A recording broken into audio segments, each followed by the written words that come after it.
Hello students, I am Dr.T.K.Avvai Kothai.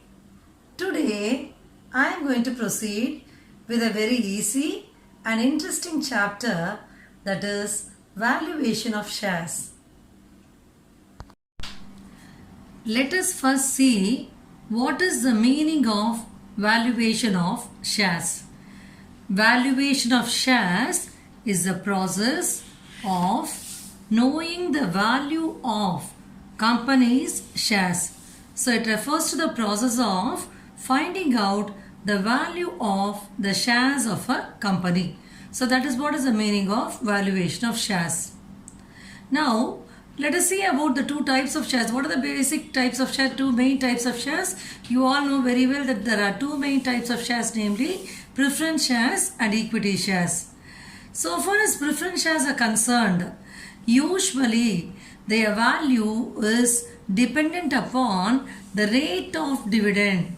Usually the value of preference shares depends upon the rate of dividend. You must have seen in the problems, it will be given 6% preference shares of rupees 100 each, 8% preference shares of rupees 10 each, where this percentage represents the rate of dividend, and based on the rate of dividend you can find out the value of preference shares. But in case of equity shares, there are several methods which you have to find out the value. So whenever you say valuation of shares, it refers to valuing the equity shares only. So in this chapter, we are going to see how the equity shares are going to be valued. Now, let us proceed with the need for valuation of shares. Why should the shares be valued? What is the need for the valuation of shares? There are various reasons for valuing the shares of a limited company. I have given you some of the most important reasons for valuing the shares. The first one is when merger, amalgamation, absorption or reconstruction takes place. In such a situation, it becomes necessary to find out the value of the share. Then, for assessment of wealth tax, capital gain tax, etc., again you'll have to find out the value of the shares. Based on that only, the wealth tax, capital gain tax, etc. can be assessed. Then there is need to find the value of the share when a bank loan is taken on the security of shares. When a bank loan is taken on the security of shares, there is a need to find the value of shares. When a member of the company wants to pledge his shares and he wants to take a loan by pledging the shares he holds, in such a situation again it is necessary to find the value of the shares.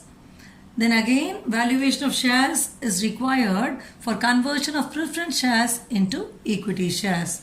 And one more situation is for issuing bonus shares or right shares to the existing shareholders, it becomes necessary to find the value of the shares. So these are some of the most important reasons why the shares of a company has to be valued. Usually this may be asked as a theory question for 2 marks or in short answer questions. So it's better to know about all this. So I've told you regarding the need for valuation of shares. Now let us proceed with the most important aspect of this chapter, that is methods of valuation of shares. Let us see how the valuation of shares, the methods of valuation of shares will be classified. There are 3 different methods of valuation of shares. They are, number 1 is net asset method, number 2 is yield method, and number 3 is fair value method. Each of these methods have got different names. Net asset method is also known as intrinsic value method. It has got another name, asset backing method, and it is also known as real value method and also breakup value method, and there are some more names also for which you can refer to your books. These are the most common other names which you have got for net asset method. Then the next method we have is yield method, which is also known as earning capacity method or dividend yield method or market value method. So these are the other names which you have for yield method. But very commonly it is called as yield method only. Then the last one we have is fair value method. This method is nothing but the combination of net asset method and yield method. That is, you have to add the answers of both the methods and divide it by 2. That is why it is also known as average of intrinsic value and yield method. What is intrinsic value method? It is the net asset method. The second method we have is yield method. The average of these two methods, that is only called as fair value method. So we have the first one as net asset method. The second method is known as yield method. And the third one we have is fair value method. Very commonly in the exams, the question may be asked as find out the value of the share as per intrinsic value method or net asset method. Okay, both are the same. And sometimes you may have the question as what is the breakup value of the share or what is the value of the share according to asset backing method and so on. In such situations, you have to know that these are the other names which you have for net asset method. Likewise, the next method we have is yield method, which is also known as earning capacity method. Sometimes it may be asked in the question, find out the value of the share as per the earning capacity method, which is nothing but the yield method. And again, market value method, dividend yield method, all these are the yield method only. Then the final one we have is fair value method. As I told you earlier, it is the average of intrinsic value and yield method. Today, we'll be seeing in detail about net asset method. The other two methods I'll explain in my next video. So let us proceed with the net asset method, which is also very popularly known as intrinsic value method. So as far as this net asset method or intrinsic value method is concerned, as the name itself tells you, the value of the share is calculated based upon the net assets. Okay, so in this method, the net asset value of a share is calculated by using a formula, and the formula is given here. Net asset value per share is equal to net assets available for equity shareholders divided by number of equity shares. So you'll be having a problem involving a balance sheet in which you'll have all the assets and liabilities given, based on which you'll find out the net assets first, and the number of equity shares will also be available in the problem.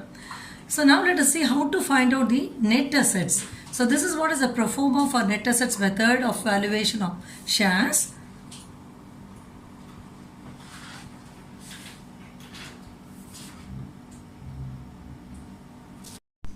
For the purpose of finding out the net assets available for equity shareholders, first you have to take the assets at market value.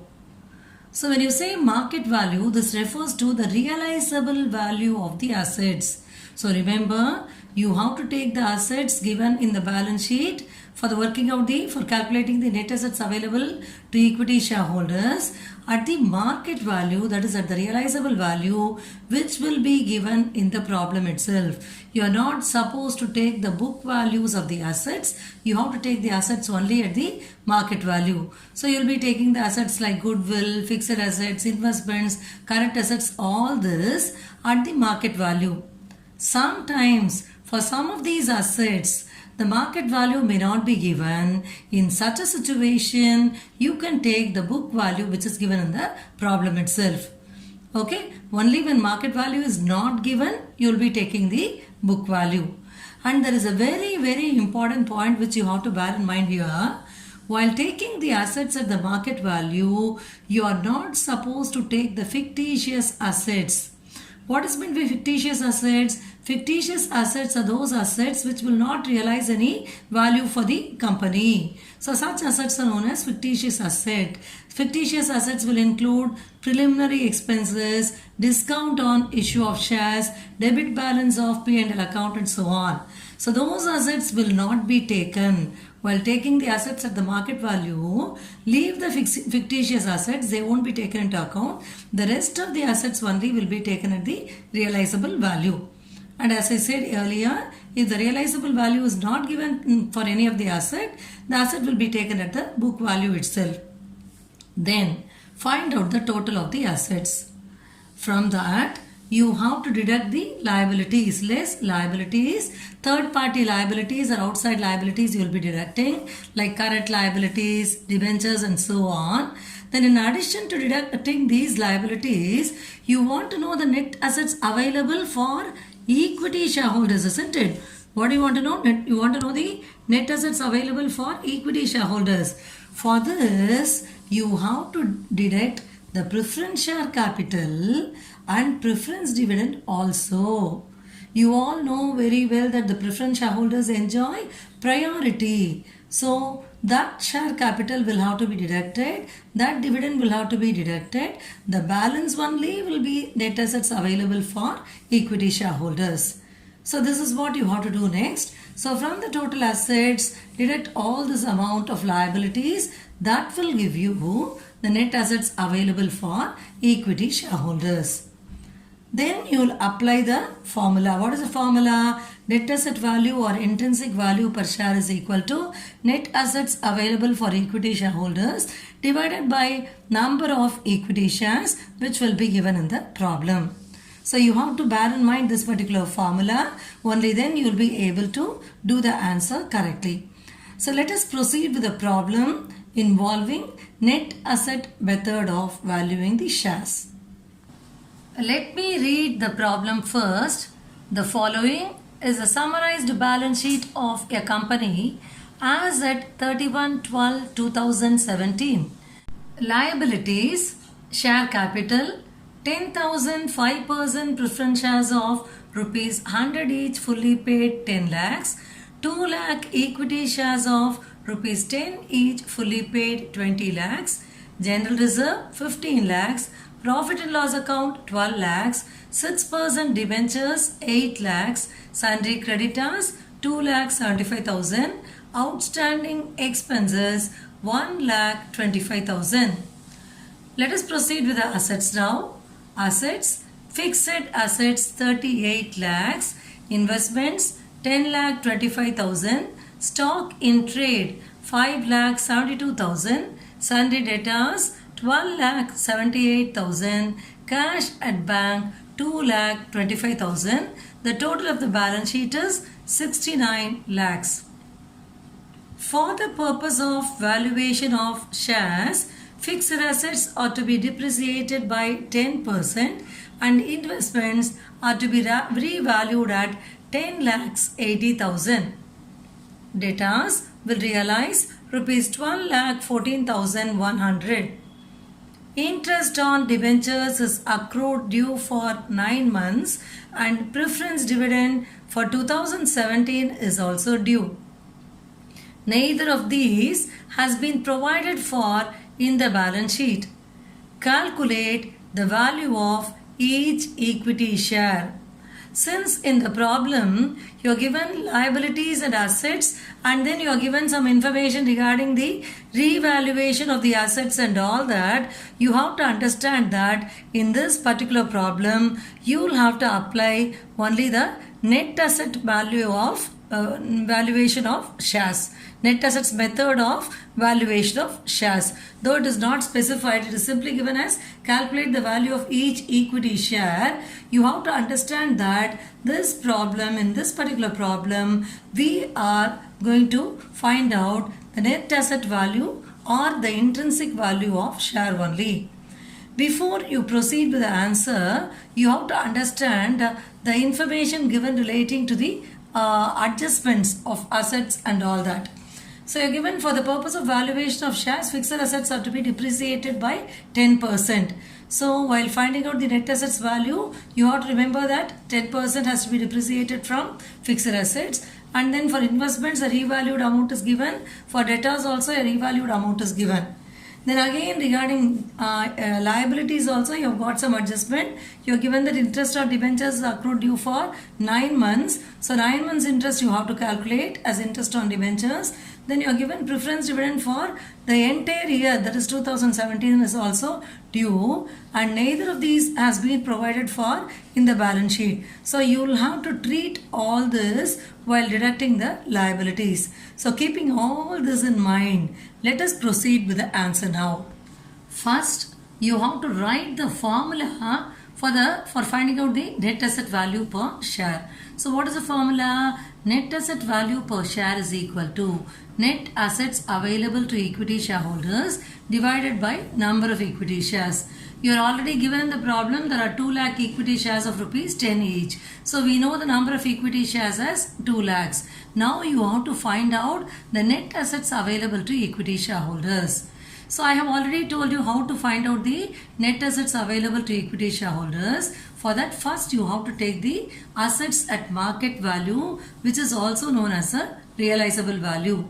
So you are given in the problem, fixed assets are to be valued or to be depreciated by 10%. Fixed assets are to be depreciated by 10%. So what is given as fixed asset in the problem is 38 lakhs. This is the book value. From that, you have to provide for depreciation at 10%. So 10% on 38 lakhs. So 38 lakhs into 10 by 100. That will give you 3,80,000. So 38 lakhs minus 3,80,000. Now the realizable value of fixed asset is 34 lakhs and 20,000. Then you are given in the problem, investments are to be revalued at 10,80,000. So you have to take only the revalued amount. So you are given the investments are to be revalued at 10,80,000. So you have to write investments as 10,80,000. As far as stock is concerned, you are not given any information regarding the revalued amount or regarding the market value. I have already told you, if the market value or realizable value is not available, you will be taking the book value itself. So we are taking the same book value which is given in the problem, 5,72,000 here also. So stock is 5,72,000. Then regarding debtors, there is information in the problem. The problem tells you debtors will realize rupees 12,14,100. So the realizable value of debtors we are taking 12,14,100. And as per the information available on the asset side of the balance sheet in the problem, there is cash at bank which is 2,25,000. That has to be taken as it is. Now the only thing which you have to remember is, for stock no realizable value was given, so we took the book value itself. Now we have to add all these amounts together. We will get the total of assets as 65,11,100. So when you total all these amounts together, you will be getting 65,11,100. You can just check the total by doing it by yourself. From this, we have to deduct the outside liabilities or third party liabilities. As per the problem, you have share capital, general reserve, P&L account and all that. But general reserve and P&L account we will not take into account here because we need only the third party liabilities. So you are given in the problem 6% debentures. So you are given in the problem 6% debentures as 8 lakhs and there is information available relating to debentures. You are given interest on debentures is accrued due. Interest on debentures is accrued due for 9 months. And then regarding preference dividend also there is some information. And preference dividend for the entire year 2017 is also due. Neither of these has been provided for in the balance sheet. So this has to be kept in mind while deducting the liabilities now. So you have to calculate debenture interest for 9 months and you have to calculate preference dividend for the entire year. Let me tell you how it will have to be calculated. So how much is 6% debentures? 6% debentures given in the problem is 8 lakhs and it is also given in the problem interest on debentures is accrued due for 9 months. So 9 months interest you have to calculate. What will be the rate of interest? You are already given in the problem 6% debentures. So the interest rate will be 6%. So 8 lakhs into 6 by 100. Since the interest is accrued due for 9 months into 9 by 12. So this will be the debenture interest. 8 lakhs into 6 by 100 into 9 by 12 will give you 36,000. Okay, you can calculate this and see you will be getting 36,000 as debenture interest. Then Sundry creditors, you will be taking it as it is. Sundry creditors given in the problem is 2,75,000. Outstanding expenses also will be taken as it is. That again is given as 1,25,000. Since we need the net assets available for equity shareholders, we will have to deduct the preference share capital also. It was given in the problem 10,000 5% preference shares of 100 each fully paid 10 lakhs. So preference share capital 10 lakhs will have to deduct. And then you are given in the problem the preference dividend for 2017 is also due. So preference dividend is due for the entire year. You are given in the problem 5% preference shares. So the rate of dividend is going to be 5%. Okay. So 10 lakhs into 5 by 100. It is for the entire year. So we are straight away applying 10 lakhs into 5 by 100. So you will get preference dividend of 50,000. That again has to be deducted along with the liabilities. So when you total all this together, you will be getting 22 lakhs 86,000. What all are we deducting? We are deducting all the third party liabilities and outside liabilities and also the preference share capital and preference dividend, because we need only the net assets available for equity shareholders. So we deducted debentures, then debenture interest was accrued for 9 months, that also we are going to deduct. Then we are going to deduct sundry creditors, outstanding expenses, preference share capital, and preference dividend for 2017 was due, so that also we are deducting. So you get 22 lakhs and 86,000. So from 65 lakhs 11,100, which is the total of assets, you will have to deduct 22 lakhs 86,000. So you will be getting net assets available for equity shareholders as 42 lakhs 25,100. So how did you get 42 lakhs 25,100? So assets at realizable value 65 lakhs 11,100 minus liabilities 22 lakhs 86,000, which gives you 42 lakhs 25,100. So I told you earlier that while taking the assets at the market value, fictitious assets are not to be taken into account. But in this problem, we didn't have any fictitious asset at all. Okay. Now, let us proceed with applying the formula. What is the formula? Net assets value per share is equal to net assets available to equity shareholders divided by number of equity shares. Net assets available to equity shareholders we have calculated as 42 lakhs 25,100. So rupees 42 lakhs 25,100 divided by number of equity shares.